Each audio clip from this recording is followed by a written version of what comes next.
memakai simple past tense. Nah, ketika tadi dia direct speech, ucapan langsung, dia tidak menggunakan simple past tense. Ini juga digaris bawahi ya, ini direct speech-nya. Why you are crying Cinderella? Ini tinggal garis bawah, ini adalah direct speech. Ask, ini lagi look, ini tab. Kalian garis bawahi semua kata kerja kedua ya. Gave, ini said lagi, said, kemudian drove, had juga, kemudian dance, began, run, ini run ya, run, and then could do, kemudian ini ya, ini was too small, was, kemudian ini verb 2 nya, ini juga verb 2 ini. Oke. Nah, itu tadi untuk language feature-nya. Nah, bagaimana dengan fungsi sosial dan fungsi sosial dari teks ini? Fungsi sosial dari cerita Cinderella ini adalah menghibur pembaca.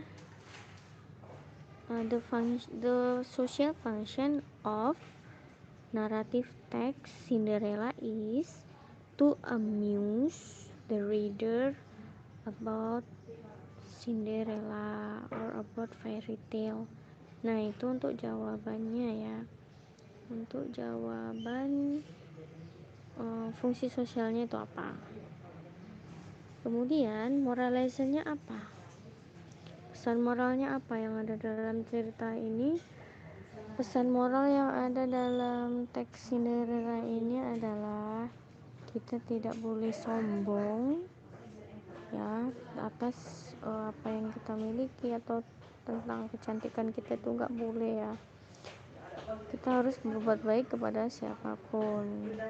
Oke ya, jadi bahasa Inggrisnya apa? Jadi kita tidak boleh sombong.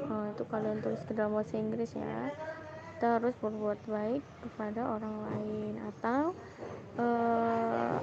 bisa gini ya, pakai pepatah itu bisa gini, apa yang kamu tanam itulah yang kamu tuai. Jika kita menanam kebaikan, pasti kita juga akan dapatkan kebaikan.